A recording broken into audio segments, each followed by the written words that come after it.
کہ سیدنا علی نے جب پوچھا گواہی دو گے اس حدیث کی غدیر خم کی، تو 30 صحابہ وہاں پر کھڑے ہوئے، اور باقی پوری حدیث وہی ہے سنن نسائی الکبریٰ والی کہ اے اللہ اس سے محبت رکھ جو علی سے محبت رکھے، اس سے دشمنی رکھ جو علی سے دشمنی رکھے۔ تو ہمیں تو بڑا فخر ہے، ہم تو علی سے نہ صرف محبت رکھتے ہیں، علی کے دشمنوں کو للکار رہے ہیں، الحمدللہ۔ تو اللہ تعالیٰ اسی عمل کے سبب، اس عمل کا وسیلہ اللہ کے حضور پیش کرتے ہیں کہ اللہ تعالیٰ ہمیں محبوب رکھے، آمین۔ بھائی یہ غدیر خم پہ آپ صلی اللہ علیہ وسلم نے خطبہ کیوں دیا؟ اس کی میں نے حکمت کئی لیکچرز میں بیان کی، یہاں پہ بھی بیان کر دوں۔ یہ آپ خطبہ حجۃ الوداع پہ بھی دے سکتے تھے، وہ روایتیں ضعیف ہیں۔ غدیر خم اس موقع پر پہنچ کر سب لوگ عرب کے جا چکے تھے سوائے اہل شام کے اور اہل مدینہ کے، اور اہل شام صفین میں سیدنا علی کے خلاف کھڑے ہوئے، اور اہل مدینہ میں جو کچھ لوگ تھے انہوں نے اہل مدینہ کے ساتھ زیادتی کی، کچھ ان کے ساتھ زیادتیاں ہوئی۔ اہل مدینہ اور اہل شام کو اصل میں ڈرایا گیا، کیونکہ واقعہ ہرہ میں اہل مدینہ کے ساتھ ظلم کیا یزید نے، اور صفین میں جو ہے وہ حضرت معاویہ جو فوج لے کے آئے وہ شامیوں کی تھی۔ اس لیے نبی صلی اللہ علیہ وسلم نے حضرت علی کے بارے میں یہ کرٹیکل حدیث وہاں پر بیان کی تاکہ شامیوں کو اور اہل مدینہ کو ڈر سنا دیا جائے۔ یہ اس کی ٹیکنیکل ریزن تھی، یہ کوئی خلافت والا معاملہ نہیں تھا۔ وہ تو بخاری اور مسلم کی متفق علیہ حدیث ہے، صحیح بخاری میں 4460 نمبر حدیث ہے۔ سیدنا طلحہ نے جب پوچھا عبداللہ ابن ابی اوفا سے کہ بتائیے کیا نبی صلی اللہ علیہ وسلم نے اپنا وصی کسی کو بنایا؟ انہوں نے کہا کسی کو نہیں بنایا، آپ نے ہمیں قرآن پر چلے رہنے کی وصیت کی تھی۔ یہ جو وصی رسول والا ایشو ہے یہ اجماع صحابہ ہے، میں نے پورا لیکچر ریکارڈ کروا دیا ہے، مسئلہ نمبر 55B، وصی رسول کون ہے اور حدیث قرطاس کا تحقیقی جائزہ۔ وصی رسول نہ سیدنا ابو بکر ہے نہ سیدنا علی ہے، بلکہ قرآن حکیم ہے۔ سیدنا ابو بکر کی جو خلافت اسٹیبلش ہوئی وہ اجماع صحابہ تھا رضی اللہ عنہم اجمعین وعلیہم السلام۔ یہ سارے طریق میں جتنے بیان کر رہا ہوں نا یہ آپ کو مل جائیں گے سلسلہ احادیث صحیحہ میں 1750 نمبر شیخ البانی کے اور 2223 میں۔ سیکنڈ لاسٹ ترک 7واں المستدرک للحاکم میں انٹرنیشنل نمبر کے مطابق 4711 زید ابن ارقم سے۔ یہ بڑے خطرناک الفاظ ہیں۔ زید ابن ارقم، ڈر جاؤ زید ابن ارقم کرو، جڑی روایتیں انہوں نے بیان کی تھی ہمیں۔ زید ابن ارقم کہتے ہیں کہ نبی صلی اللہ علیہ وسلم نے فرمایا تھا غدیر خم پر کہ میں اپنے بعد 2 بھاری چیزیں چھوڑ کر جا رہا ہوں، قرآن اور اہل بیت، یہ قیامت تک اکٹھے رہیں گے یہاں تک کہ حوض کوثر پہ آ کے مجھ سے ملاقات کریں گے، قرآن اور اہل بیت۔ یہ حوض کوثر پہ ملاقات کر کے کیا لینا ہے انہوں نے؟ بخاری اور مسلم کی حدیث ہے انصار تم پر ظلم ہوگا، صبر کرنا یہاں تک کہ حوض کوثر پہ مجھے آ کے ملنا۔ بخاری مسلم میں حدیث ہے انصار کی محبت ایمان کی علامت ہے۔ انصار پہ ہی تو ظلم کیا گیا، واقعہ ہرہ کیوں ہوا تھا؟ قتل حسین کے بعد انصار کی اولاد نے بیعت یزید کی توڑ دی تھی، اسی کی وجہ سے اس کو غصہ آیا، کہا انصار صبر کرنا یہاں تک کہ مجھے حوض کوثر پہ کیا مٹھائی کھلائی جائے گی؟ نہیں، بخاری اور مسلم کی متفق علیہ حدیث ہے میرے حوض کوثر پہ کچھ لوگ آئیں گے اور میں کہوں گا اصحابی اصحابی، یہ تو میرے صحابہ ہیں۔ ایک روایت میں اسیحابی اسیحابی، تو میرے ساتھی ہیں، میرے صحابی ہیں۔ یہ کیا کرتے ہیں جس طریق میں آتا ہے نا امتی امتی، وہ نکال کے تو بریلوی دیوبندیوں کے اوپر لگانا شروع کر دیتے ہیں۔ اصحابی اصحابی لکھے نا مکتبۃ شاملہ میں، بخاری مسلم میں کھول جائیں گے۔ تو آپ صلی اللہ علیہ وسلم فرماتے ہیں کہ میں جب ان کو حوض کوثر سے پلانے لگوں گا میرے ان کے درمیان ایک دیوار کھڑی کر دی جائے گی اور مجھے کہا جائے گا اللہ کے نبی آپ کو نہیں پتا آپ کی وفات کے بعد یہ لوگ دین سے الٹے قدم پھر گئے تھے، انہوں نے دین میں بدعتیں جاری کرواتے ہیں۔ میں کہوں گا سحقن سحقن لمن غیر بعدی، سحقن سحقن لمن بدل بعدی، ان پر پھٹکار ہو جنہوں نے میری وفات کے بعد میرا دین بدل دیا، جنہوں نے میری وفات کے بعد میرے دین میں تغیر کر دیا۔ اب یہ ایک اور پنڈورا باکس ہے، اس کو بھی میں یہاں پر کلوز کرتا ہوں۔ جسے شوق ہو میری زندگی کا اہم ترین لیکچر مسئلہ نمبر 96 عظمت صحابہ رد المنافقین اور سنی شیعہ کے اختلاف کا تحقیقی جائزہ اہل سنت پاک .com پر جو ہے وہ دیکھ لیں۔ ہر ایک چیز میں سے ایک جن برآمد ہوتا ہے۔ 8واں طریق اس سے ریلیٹڈ ہے، غدیر خم کا تو نہیں لیکن ریلیٹڈ ہے، اس لیے میں نے اس کو بیان کرنا ضروری سمجھا۔ المستدرک للحاکم میں انٹرنیشنل نمبر کے مطابق 4628۔ اس جتنی میں حدیثیں بیان کر رہا ہوں شیخ البانی، شیخ زبیر لزئی، امام ذہبی، امام حاکم رحمہم اللہ اجمعین تمام نے ان کی تصحیح کی ہوئی ہے۔ میں کو کار بیک نہیں، عالم ضعیف حدیثیں بیان کر رہا نا جو کفایت اللہ سنابلی کرتا ہے، تے پائی جی تے 10 گھنٹے نہ مکن حدیثاں، میں صرف صحیح حدیثیں بیان کر رہا ہوں جن کے اوپر اتفاق ہے سب کا۔ یہ حدیث بھی بڑی اہم حدیث ہے۔ ابو ذر غفاری کا غلام تھا ایک ابو ثابت، وہ کہتے ہیں میں جنگ جمل کے بعد حضرت ام سلمہ ہماری جو ماں ہے جو آخر میں فوت ہوئی واقعہ کربلا کے بعد بھی، ام سلمہ ام المؤمنین رضی اللہ تعالی عنہا و علیہ السلام، کہتے ہیں میں ان کو ملنے گیا، اماں نے پوچھا، اماں ام سلمہ ہوتے اگر میں لیکچر دیا نا بنو امیہ کے خلاف جتنی حدیثیں ہیں نا، جتنی حدیثیں ممبروں پہ لعنت کرنے والے کے خلاف، سیدنا علی کو گالیاں دینے والوں کے پر عتاب، سب کی سب ام سلمہ سے ہیں۔ ام سلمہ پہ اگر ایک میں پورا لیکچر دے سکتا ہوں کہ انہوں نے جو بنو امیہ کے خلاف حدیثیں روایت کی ہیں، ام سلمہ نے، نبی صلی اللہ علیہ وسلم کی بیوی، ایک بریلوی دیوبندی اہل حدیث شیعہ نہیں تھی بھائی، نبی صلی اللہ علیہ وسلم کی بیوی تھی۔ یہاں پر بھی ام سلمہ کو وہ تابعی کہتا ہے میں تو جمل سے آیا ہوں، تو انہوں نے پوچھا کہ بتائیے جنگ جمل میں کیا حال ہوا؟ ان کا اماں میں جنگ جمل میں جو ہے وہ سیدنا علی کا ساتھی تھا۔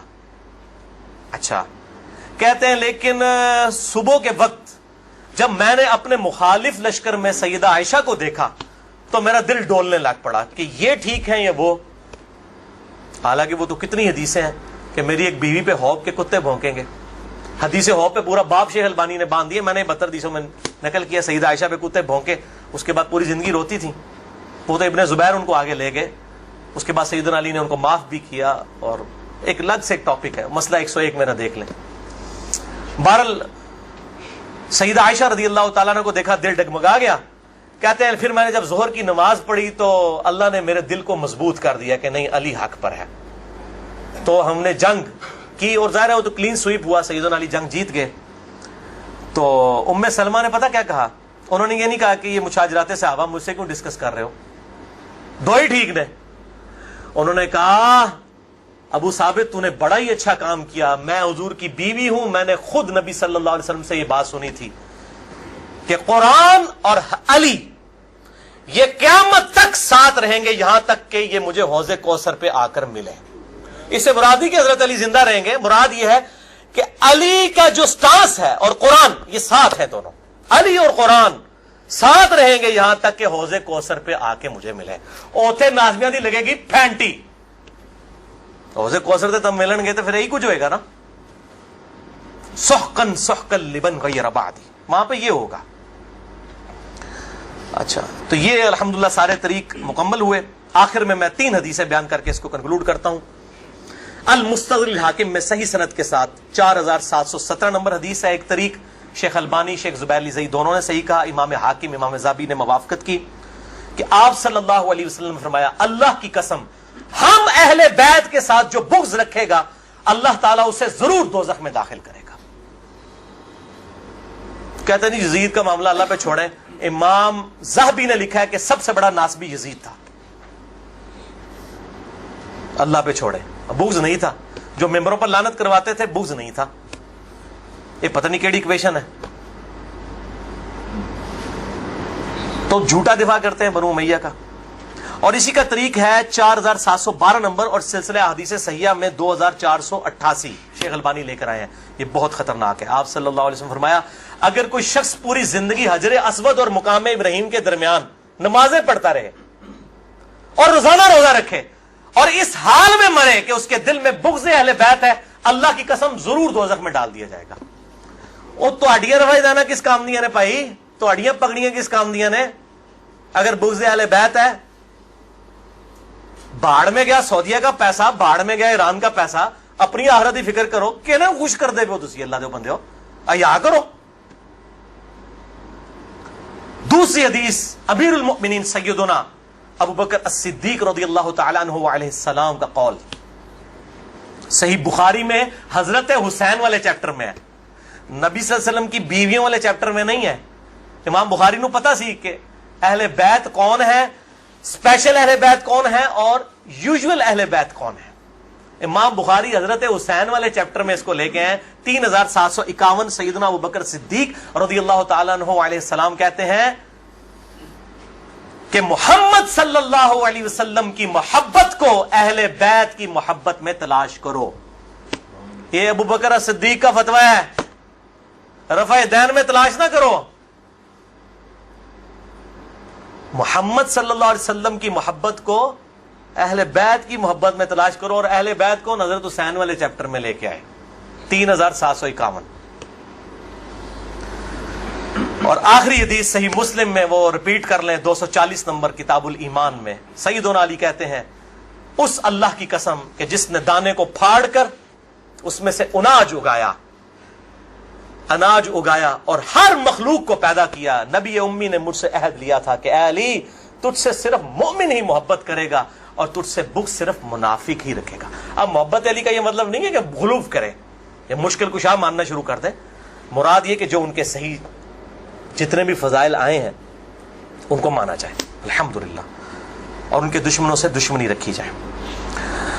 یہ بھائیو اب آج کی گفتگو کنکلوڈ ہوئی. میں آخر میں پھر وہی کہوں گا کہ یہ میرا جو ریسرچ پیپر ہے 5B واقعہ کربلا کا حقیقی پس منظر 72 صحیح الاسناد حدیث کی روشنی میں، اسے ضرور پڑھیں. اہل سنت پاک.com سے research paper number 5B download کریں. میں اپنی گفتگو کا اختتام کروں گا امام محمد بن ادریس الشافعی المتوفى 204 ہجری کے اس مشہور شہر پر جو ان کے دیوان الشافعی میں چھپا ہوا ہے. کسی مولوی کی سند کی ضرورت نہیں، ان کی اپنی کتاب ہے دیوان الشافعی. اور تمام محدثین چاہے ابن تیمیہ ہوں، امام ذہبی ہوں، ابن کثیر ہوں، سب نے اپنی کتابوں میں اس شعر کو نقل کیا ہے. چونکہ میرے پہ بھی فتویٰ لگنا ہے تو میں بتاؤں کہ میں کوئی اکیلا نہیں ہوں، ہمارے بزرگوں پہ ان کے بزرگوں نے فتوے لگائے ہیں. امام شافعی سے بڑا کوئی اہل سنت کا امام نہیں ہے. احمد بن حنبل ان کا شاگرد ہے، اور احمد بن حنبل صرف حدیث میں ایکسپرٹ ہے. امام شافعی وہ ہیں جو حدیث میں ایکسپرٹ، فقہ میں ایکسپرٹ، منطق میں ایکسپرٹ. ان سے بڑا کوئی امام نہیں اہل سنت کا. اور امام بخاری ان کے پوتا شاگرد، امام ترمذی ان کے پڑپوتا شاگرد، اور خود امام مالک رحمہ اللہ علیہ السلام کے شاگرد ہیں. دیوان الشافعی میں ان کا شعر ہے ان کان رفضا حب آل محمد صلی اللہ علیہ وآلہ وسلم. اگر آل محمد کی محبت کا نام تم کہتے ہو رافضی ہونا ہے، شیعہ بھی نہیں رافضی، فلیشہد الثقلان انی رافضی.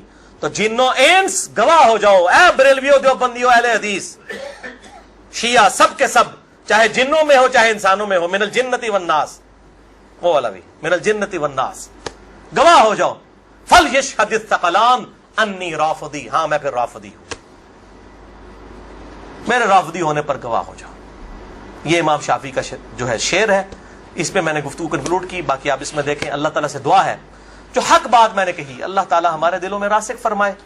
اگر جذبات میں میرے منہ سے کوئی بات نکل گئی تو اللہ تعالیٰ ہمارے دلوں سے محو کر دے. اللہ تعالیٰ ہمیں کتاب و سنت کی تعلیمات پر عمل کر کے دوسرے بھائیوں تک پہنچانے کی توفیق عطا فرمائے.